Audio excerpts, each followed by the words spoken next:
নমস্কাৰ বন্ধুসকল, আজি আপোনালোকক এজোপা সাংঘাতিক ধৰণৰ গছৰ লগত মই চিনাকি কৰি দিব ওলাইছোঁ। মানে যিজোপা গছ নেকি আপোনালোকে হয়তো সকলোৱে চিনি পায়, কিন্তু আমি অলাগতিয়াল বুলি সেই গছজোপা পেলাই দিওঁ বা কাটি পেলাওঁ, জাবৰ জোঁথৰ বুলি আমি পেলাই দিওঁ। কিন্তু আজি এনেকুৱা এজোপা গছ আপোনালোক দেখাবলৈ গৈ আছোঁ, যিজোপা গছৰ মূল্য সোণ হীৰা মুকুতাতকৈ বেছি মূল্য। মানে সোণ হীৰা মুকুতাতকৈ মূল্যৱান এজোপা গছ। আপোনালোকে দেখিলে আচৰিত হ'ব। হয়তো আপোনালোকে সকলোৱে চিনি পায়, কিন্তু আমি নাজানো যে গছজোপা কিয় ইমান মূল্যৱান। গতিকে ইয়াৰ বিষয়ে আজি আপোনালোকক কৈ আছোঁ আৰু গছজোপাৰ লগত চিনাকি কৰি দিছোঁ আপোনালোকক। আপোনালোকে গছজোপা চাওক আৰু এই গছজোপাৰ কি কি মহত্ব গুণ আছে, কি কি ঔষধি গুণ আছে, আপোনালোকক সকলোখিনি ক'ম আজি ভিডিঅ'টোত। আপোনালোকক গছজোপা প্ৰথমতে চিনাকি কৰাই দিছোঁ। আপোনালোকে গছজোপা চাওকচোন বাৰু কি গছ। এইজোপা কি গছ চিনি পাইছেনে আপোনালোকে? হয়তো সকলোৱে চিনি পাইছে। এইজোপাক আমি এগেৰা গছ বুলি কওঁ। সৰু সৰু মানে পাতেৰে থকা আৰু সৰু সৰু মানে শুং থকা আৰু সৰু সৰু পাতবোৰে আৱৰি থকা এইজোপা গছেই হৈছে এগেৰা গছ। এই গছজোপা যদি আপোনালোকৰ আশে পাশে আছে তেনেহ'লে আজিৰ পৰা যতনে ৰাখিব, কাৰণ যিহেতু এই গছজোপাৰ মূল্য বহুত, সোণ হীৰা মুকুতাতকৈ বহুত মূল্যৱান। গতিকে আপোনালোকক আজি সবিশেষ এই গছজোপাৰ কি কিনো ঔষধি গুণ আছে সকলোখিনি আপোনালোকক কৈ আছোঁ মই। আজি ভিডিঅ'টোৰ জৰিয়তে আপোনালোকে জানিব পাৰিব যে এই গছজোপাৰ কি কি ঔষধি গুণ আছে, কিয়নো ইমান মূল্যৱান, সকলোখিনি আপোনালোকক মই জনাম এই ভিডিঅ'টোৰ জৰিয়তে। এই গছৰ ঔষধি গুণৰ কথা জানিলে আপুনিও আচৰিত হৈ উঠিব।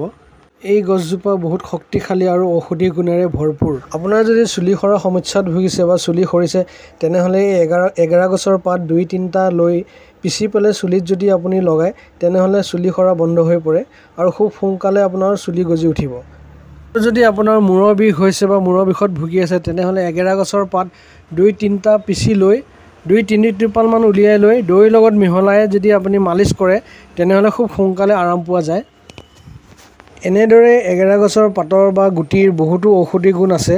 আৰু যদি আপোনাৰ জ্বৰ বা চৰ্দি কাহ হৈছে, তেনেহ'লে এগেৰা গছৰ পাত শুকুৱাই গাখীৰ লগত যদি মিহলাই খায়, তেনেহ'লে আপোনাৰ খুব সোনকালে জ্বৰৰ পৰা আৰাম পোৱা যায়।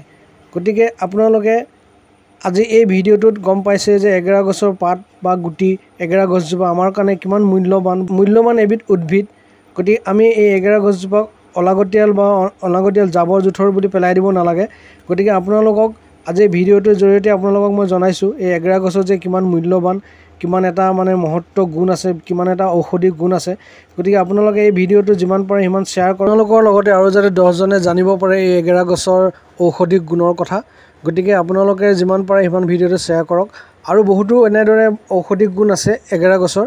গতিকে আজি এই ভিডিঅ'টোত আপোনালোকক সকলোখিনি মই জনাইছোঁ আৰু কি কি বেমাৰৰ কাৰণে ভাল। আমাৰ ছালত বহুত নানা ৰোগে দেখা দিয়া যায়। গতিকে যদি এগেৰা গছৰ প্ৰেছ বনাই ছালত লগোৱা হয়, তেনেহ'লে সেই ছালৰ বেমাৰবোৰ নাইকিয়া হৈ পৰে আৰু ছালটো মানে সুন্দৰকৈ নতুন এটা ছাল হৈ উঠে। আৰু এই সৰু সৰু ল'ৰা ছোৱালীবোৰৰ যেনেকৈ ফোঁহা বা ঘাঁ হোৱা দেখা যায়, সেই ঘাঁ ফোঁহাত যদি এই এগেৰা গছৰ পাত যদি পিচি পেলাই লগোৱা হয়, তেনেহ'লে সেই ঘাঁ ফোঁহাবোৰ সোনকালে নাইকিয়া হৈ যায়। আৰু বসন্ত ওলোৱা যে সৰু সৰু ল'ৰা ছোৱালীবোৰক দেখা যায়, বসন্ত ওলোৱা দাগবোৰ থাকি যায়, এই এগেৰা গছৰ পাত যদি পিচি আপোনালোকে সেই বসন্ত ওলোৱা ঠাইবোৰত লগাই দিয়া যায়, তেনেহ'লে সেই দাগবোৰ খুব সোনকালে নাইকিয়া হৈ যোৱা দেখা পোৱা যায়। আৰু কেঞ্চাৰ ৰোগৰ বাবেও মানে এই গছৰ পাত বা গুটি বহুত উপকাৰী বুলি কোৱা হয়। গতিকে বন্ধুসকল, আপোনালোকৰ যদি আশে পাশে এনেধৰণৰ গছ আছে, তেনেহ'লে আপোনালোকৰ এটা বহুত ডাঙৰ মূল্যৱান সামগ্ৰী আছে বুলি ভাবিব লাগিব। কাৰণ যিহেতু বহুকেইটা বেমাৰৰ পৰা আমি এই গছৰ পাত বা গুটিৰ দ্বাৰা আমি নিৰাময় কৰিব পাৰোঁ। গতিকে বন্ধুসকল, এই ভিডিঅ'টো বনাবৰ কাৰণে মই পথাৰৰ মাজলৈ আহিব লগা হৈছে। এয়া দেখিছে পথাৰৰ মাজত আছোঁ মই, কাৰণ যিহেতু পথাৰৰ মাজত এই এগেৰা গছবোৰ বিশেষকৈ বেছিকৈ দেখা যায়। গতিকে সেইটো কাৰণে মই পথাৰৰ মাজলৈ আহিলোঁ বন্ধুসকল, আৰু আপোনালোকৰ কাৰণে ভিডিঅ'টো মই সংগ্ৰহ কৰিছোঁ। বন্ধুসকল, ভিডিঅ'টো চাই যদি ভাল লাগিছে তেনেহ'লে লাইক কমেণ্ট শ্বেয়াৰ কৰিব নাপাহৰিব। আৰু প্ৰেছটোত যদি মোৰ নতুনকৈ আহিছে তেনেহ'লে প্ৰেছটো ফ'ল' কৰি দিব বুলি আশা কৰিলোঁ।